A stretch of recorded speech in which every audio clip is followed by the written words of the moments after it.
Hi, and welcome to this episode of I've Got This Kid. I'm your host, Cherina Williams, licensed speech and language pathologist, homeschooling mom of 2, wife of 1, here to answer all of your questions, speech, language, play, development, homeschooling, all that other stuff that falls in between. It's always a pleasure to be here.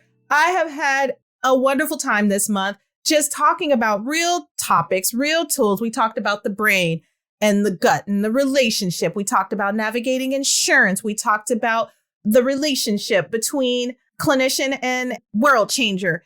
And now this week, we're going to be talking about community access, tools for a stronger, supportive community. Why? Because like I always say, we're better together. If you don't feel like we're better together, try being an island for so long and you'll find out. Don't work. Don't work. Even if you're not talking to other people. Sometimes just being around other people, I don't know. It's like food for the soul. Even in COVID, like it's food for the soul. Masked up and all. Masked up, Lysol, hand sanitizer, the whole 9, 6 feet. It's something about seeing people and just having that access. It just makes us better. So community access can happen in 3 different ways. 1, those who ally with you to support you and your family, the people that help work on your goals, the people I talked about last week, us wonderful therapists. 2, community that's on the journey with you. Fellow parents, peers with similar experiences, other little sugars who look like your sugar. That's community. 3, community education. Those who provide education, information, what to expect. Sometimes that could be in form of a therapist. Sometimes that has to happen outside of your therapy team. Not necessarily making a Google search, but really having a community of people who provide education, information, what to expect. And that can come from different places. That can come from different workshops, seminars, your pediatrician sometimes. Even sometimes this stuff, they don't specialize in everything. They're generalists. They know a lot of good stuff. And so some of your questions may not apply to them. Some of it may. It just depends. But in essence, community education, y'all. Neglecting any one of these areas, it can create isolation. Isolation can make a world changer feel alone, which then can hinder progress, which can impact understanding the diagnosis. Understanding your sugar's diagnosis is the equivalent of not understanding what food to put in your body and why. There's no nicer way I can say it. When you or your sugar gets a diagnosis, it's almost like you have to learn about a new world. Even if it's something mild, you have to learn all of this new, unexpected stuff, this information that comes along with that diagnosis. And not having that information, not knowing about signs and symptoms and how to handle and how to cope, it can hinder the progress in a way to where when a behavior occurs, you're not sure how to handle it. So it could be misinterpreted. It may not be the best approach. The explanation to the greater world may not be what it should be or complete in its description. And it also helps you find peace, understanding what's going on, understanding your sugar. The more we know and understand the greater world around us, the more we can have peace about stuff and make sense of stuff that may not make sense without having that information. Another thing can occur, defensiveness when dealing with others. Oh, this one breaks my heart. This breaks my heart. Because you might put yourself in a place to where you're defending, always feeling like you have to defend your child's behavior. There's nothing worse than always being on the defensive, because then eventually you're walking on eggshells all the time and feeling like you're being attacked, even when you're not. and this happens. This can happen. And it can happen with family. People who may be asking simple questions, trying to understand, why is sugar doing this? Or they might come at you in a more aggressive way. You need to get help. How many of my world changers, by show of hands, could say that that's been a position that they've been in? It's a real thing. And then you become defensive when friends are around, especially if friends have other sugars and their sugar is doing what typically developing peers are doing. And your sugar is showing some behavior. And now you're having to defend in those situations with your friends. And that's not a fun thing either. And so this is why we have to understand that diagnosis so we can explain intelligently that this is what's happening. This is why, this is how we deal with our greater community. Went out in the community. I had a world changer get attacked when in a restaurant because her neurodivergent child did something to another table and the people at the table didn't like it. And it was something that was not likable because person was reactive and the world changer didn't have the time to explain that party at the next table got physically aggressive. This stuff happens. It's not always talked about, but it does happen. And so you imagine that as a world changer, if that happened while you're out at a restaurant, that your sugar does something, then now you're on eggshells every time it's time to go out. And then you're on eggshells with the greater community around you who don't understand. And so we want to make sure that we understand that diagnosis because it's like having a label without an operations manual. Having a label without an operations manual is not helpful. It's not helpful. And so we have to get associated with and comfortable with the symptoms along with that allow you to speak intelligently. Because I'm sure that world changer who was in that restaurant, if she had the chance to explain what was going on, then she probably would have gotten a different reaction from the world changer around. And so when I record these episodes, it's not just for my world changers who have sugars with diagnosis. It's also for us who are out there who have typically developing kids and we've raised our kids, or we have typically developing kids and we don't have these same experiences. But if we have a little bit more understanding and empathy, then the way that we react to the greater world around us will make this world a better place and give us the ability to show grace and mercy and humility when faced with uncomfortable or atypical situations, right? So important. Another thing can occur. Denial. Ooh, denial. Ooh, denial. Denial. Denial is an ugly enemy that robs you from the truth, world changer. Pretending that something is happening doesn't make it go away. It's happening. It's happening. And so denial can come in a few different ways. Ignoring sugar's behavior, pretending like it's not going on, interpreting it in a way to where it's not associated with the diagnosis. It's just them being them. And maybe a part of that is character, but in some cases it's not. Deflecting to avoid meltdowns or sticky situations. That means just giving in. Giving in some way, shape, form, or fashion to whatever it is that they want, or trying to present them something else that's more desirable that'll get them out of that situation to where you don't even have to handle or think about or deal with what is happening right in front of your eyes. That is a form of denial. This can also eventually lead to isolation. Why? Because who wants to have the same question or the same judgments over and over and over again?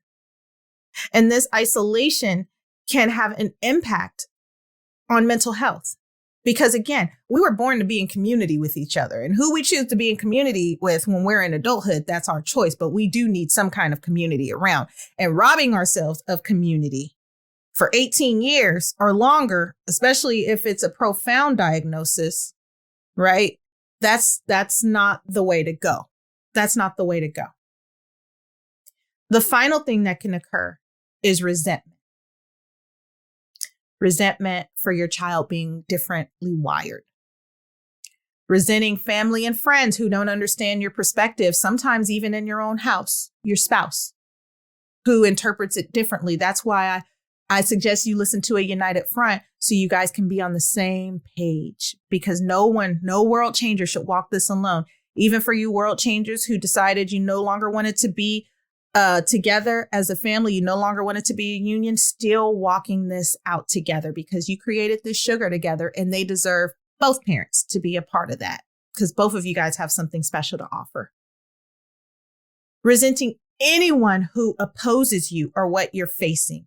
And this could be when somebody gives advice or somebody comments or something, like anything that is contrary to the practices that you already have in place, right?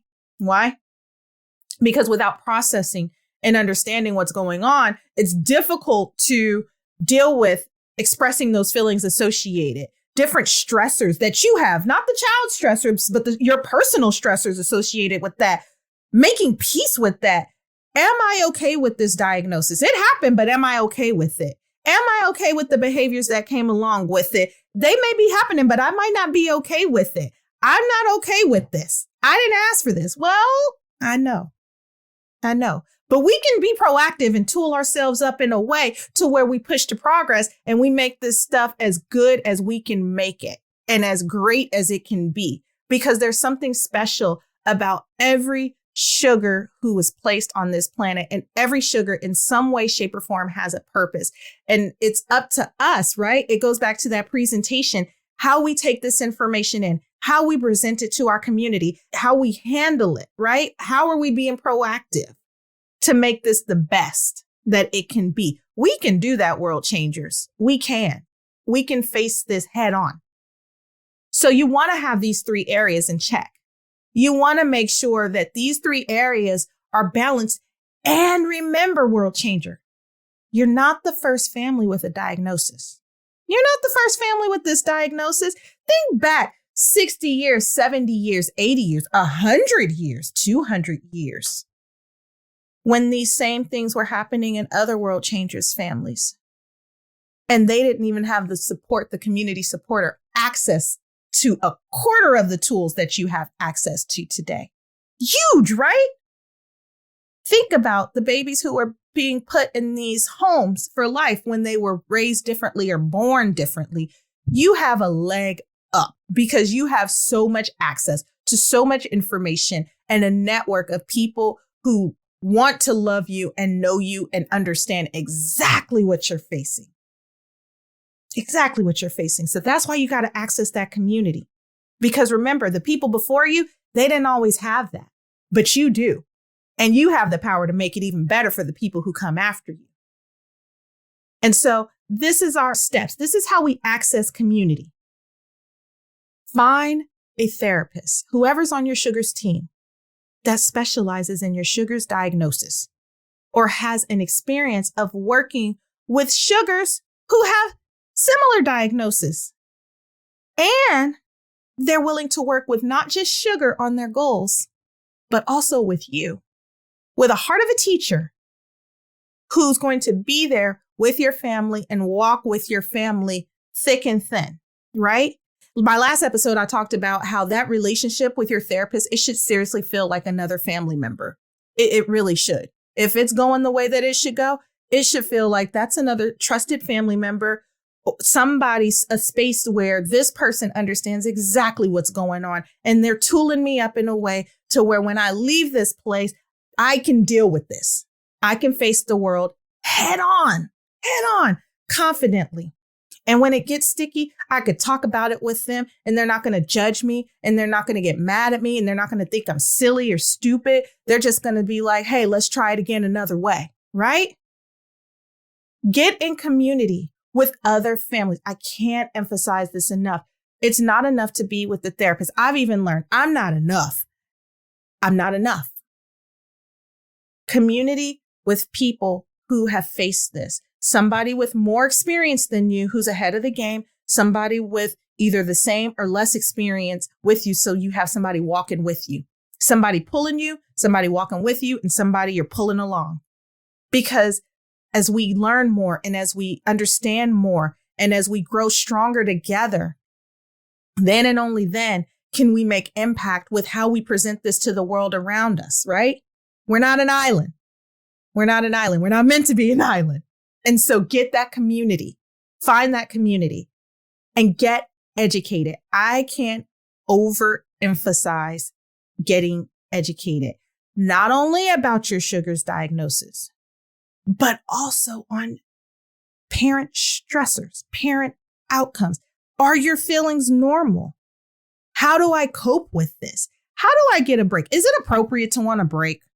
Is it appropriate to want to go night-night? Is it appropriate? Like, what's appropriate? Is it appropriate to feel stressed out, like in a way that other world changers may not even understand? Like, help me along the way, right? Help me deal with when people are judging me when I go out in the world. How do I deal with that? That's real stuff, because taking that stuff on and taking that stuff in and holding that stuff in, nobody forgets that stuff. It just gets buried away. But there's ways that you can deal with that in a healthy, productive way. And that comes through community support and just being able to process these things, not just being healthy for sugar, being healthy for yourself, right? Raising a sugar is the most rewarding, fun, and challenging thing I've ever embarked on. Like, it has been a roller coaster raising my sugars and also having a part in helping other world changers raise their sugars. But I also understand that having a sugar who is differently wired or who has a different diagnosis, even if it's something as simple as a speech sound diagnosis, right? Because there's different stressors that come along with that on the playground, with sugars asking, why do you sound like that? Right? That stuff is real. And so when we have these world changers who have to deal with this, especially when the future seems uncertain and you're not sure what's the outcome. We don't know 20 years from now if the future doesn't seem like it's going to be a normal one. We don't know that, right? And we certainly can't know it if we're not putting ourselves in a position to where we're tooling sugar up, tooling ourselves up, and having the right team around us to make sure that we're getting what we need and getting us where we need to go, right? Different questions, different concerns come up. And you need to be able to address those questions. You don't have to be alone. You don't have to be an island. You don't have to feel like you're the only one going through this, because for thousands of generations, this has been going on.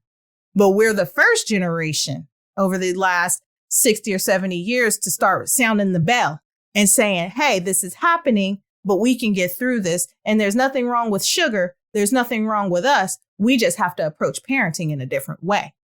So world changer, I can't emphasize enough that there's no such thing as a silly question, rather an unanswered question, not only for your sugar, but also for you and for the people who are coming behind you and the people who are a little bit ahead of you.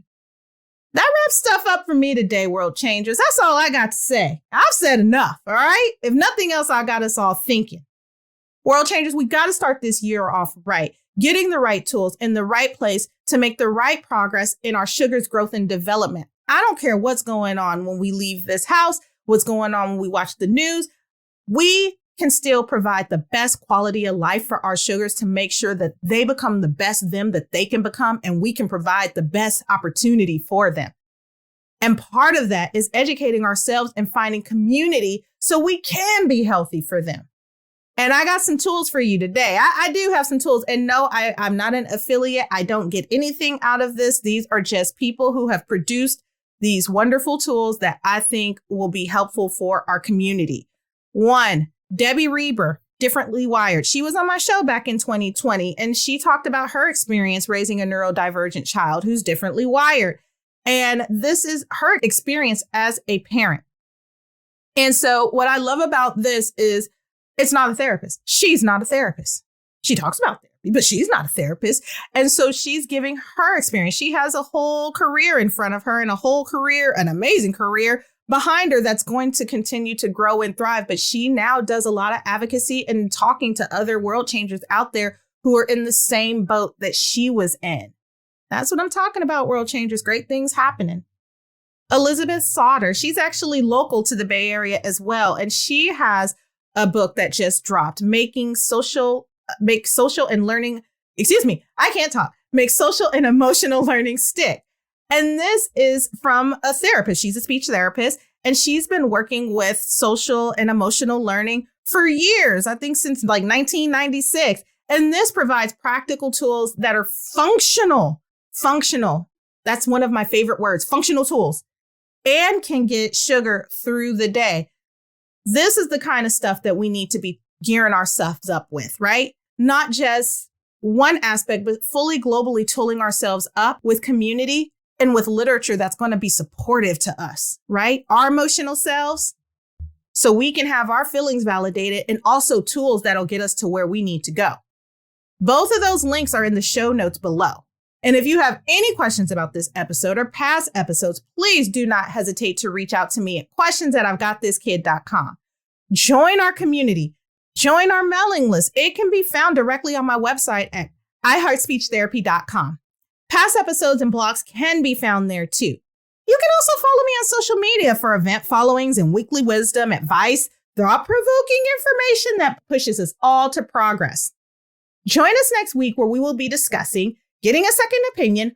When should parents get a second opinion? Ooh, when should parents get a second opinion? I can't wait to tune into that one. This episode will provide guidance for sticky situations when dealing with professionals. How do I trust my gut? Are they right? Am I wrong? We will cover that all next week, and I can't wait to meet you there. I'm going to be there. First one there. Last one leaving, y'all. Until the next time, world changers, take care.